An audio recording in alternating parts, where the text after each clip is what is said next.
Assalamualaikum warahmatullahi wabarakatuh. Perkenalkan, nama saya Mimin Amanah dari Prodi Manajemen Pendidikan Islam, Fakultas Agama Islam, Universitas Singapura Bangsa Karawang. Kali ini saya akan membahas tentang banyaknya pemimpin zalim, pertanda akhir zaman. Baik, sebelum masuk pada materi, perlu kita ketahui terlebih dahulu apa sih pemimpin itu. Pemimpin adalah individu yang melakukan proses mempengaruhi sebuah kelompok atau organisasi untuk mencapai sesuatu tujuan yang telah disepakati bersama. Sedangkan arti kepemimpinan adalah sifat yang diterapkan individu yang bertindak sebagai pemimpin untuk mempengaruhi anggota kelompoknya untuk mencapai sasaran dan tujuan yang telah disepakati bersama. Lalu, apa sifat-sifat yang harus dimiliki seorang pemimpin? Sifat-sifat yang harus dimiliki seorang pemimpin itu ada 5.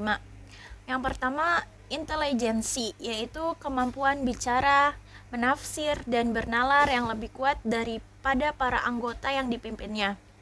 Kedua, kepercayaan diri, yaitu keyakinan akan kompetensi dan keahlian yang dimiliki.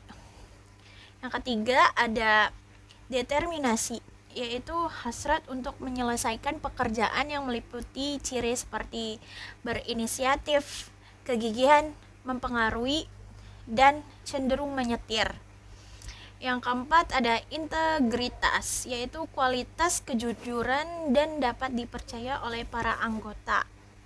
Yang terakhir ada sosiabilitas, yaitu kecenderungan pemimpin untuk menjalin hubungan yang menyenangkan, bersahabat, ramah, sopan, bijaksana, dan diplomatis. Menunjukkan rasa sensitif terhadap kebutuhan orang lain dan perhatian atas kehidupan mereka. Dalam arti respect ya. Peran pemimpin itu sangat penting bagi anggota atau instansi yang dipimpinnya, karena pemimpin yang baik akan mampu membawa perubahan positif terhadap apa yang dipimpinnya, dan sebaliknya juga bisa membawa perubahan yang negatif. Kepemimpinan seseorang pemimpin sangat mempengaruhi terhadap arah dan gerak dari suatu lembaga yang dipimpinnya. Hal ini sebagaimana yang dikatakan oleh Kompri bahwa seorang pemimpin yang menginginkan keberhasilan dalam lembaga atau organisasi yang dipimpinnya harus banyak memiliki sesuatu kelebihan yang dapat diteladani oleh bawahannya. Pemimpin yang baik memahami bahwa keteladanan merupakan alat bantu yang ampuh dan efektif dalam menjalankan roda kepemimpinannya. Keteladanan yang diberikan berdaya pengaruh jauh lebih hebat dibanding bila ia hanya mengkhotbahnya. Kompri 2015. Selanjutnya, sungguh berat beban seorang pemimpin, sebab pertanggungjawabannya tidak hanya di dunia yang fana ini, namun juga di akhirat kelak nanti. Oleh karena itu, sifat amanah harus melekat pada diri seorang pemimpin. Allah Subhanahu wa Ta'ala menebar ancaman kepada para pemimpin yang berbuat zalim kepada rakyat atau orang yang dipimpinnya. Jadi pemimpin tentu banyak ujiannya. Tidak mudah bagi seorang untuk bisa memimpin tanpa dibekali moral, akal, dan kemampuan yang mumpuni.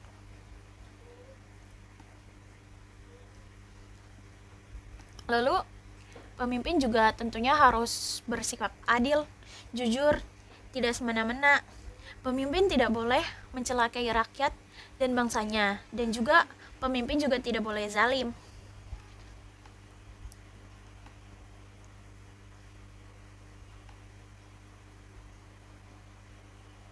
Lalu begitu pula dengan seorang pemimpin yang melakukan sogok atau suap menyuap dan korupsi. Dalam hadis Tirmizi, Ibnu Hibban, dan Hakim bersabda, Allah melaknat orang yang memberi suap dan menerima dalam memutuskan suatu perkara. Tak hanya virus, praktik korupsi nyatanya juga tidak terkendali di tengah pandemi COVID-19 yang melanda tanah air. Sejumlah operasi tangkap tangan dilakukan Komisi Pemberantas Korupsi saat pandemi, termasuk 2 menteri di kabinet pemerintahan Presiden Joko Widodo. Korupsi pejabat negara. Meski sudah diperingatkan oleh Ketua KPK, nyatanya praktik korupsi masih tetap terjadi. Salah satunya penindakan terhadap mantan Menteri Kelautan dan Perikanan Edi Wibowo melalui operasi tangkap tangan pada tanggal 25 November 2020. Edi ditangkap di Bandara Soekarno-Hatta ketika baru kembali dari kunjungan kerja ke Amerika Serikat. Tak hanya Edi, belasan orang lain juga terjaring di lokasi yang berbeda. Setelah itu, KPK menetapkan total 7 tersangka dalam kasus dugaan suap ekspor benih lobster tersebut.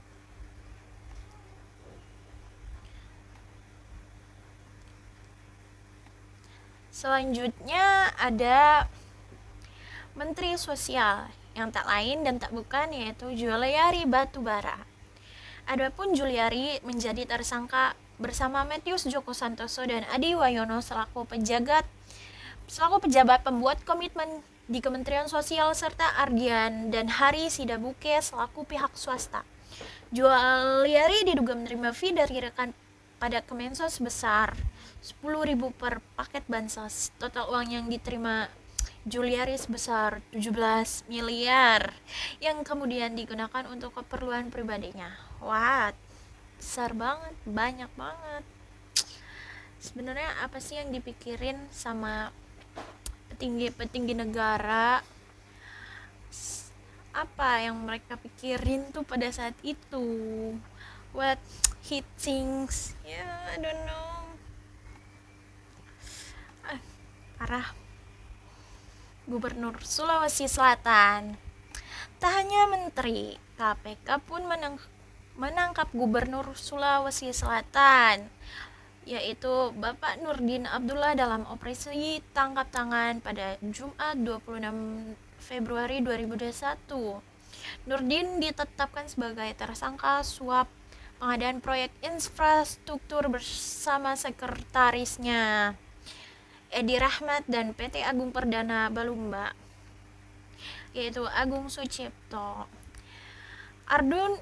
Nurdin menerima uang sejumlah 54 miliar dari beberapa kontraktor proyek di lingkungan pemerintah Provinsi Sulawesi Selatan. Pertama dari Direktur PT Agung Perdana Bulukumba Agung Sucipto terkait proyek infrastruktur di Sulawesi tahun 2021, salah satunya proyek wisata Bira di tahun 2021 ini. Selanjutnya ada Bapak Bupati Bandung Barat, yaitu yang tak lain yaitu AA Umbara. Pihak swasta juga anak AA Umbara bernama Andri Wibawa serta pemilik PT Jagadiri Gantara dan CV Sentra Sayuran Garden City Lembang, yaitu M. Toto Gunawan.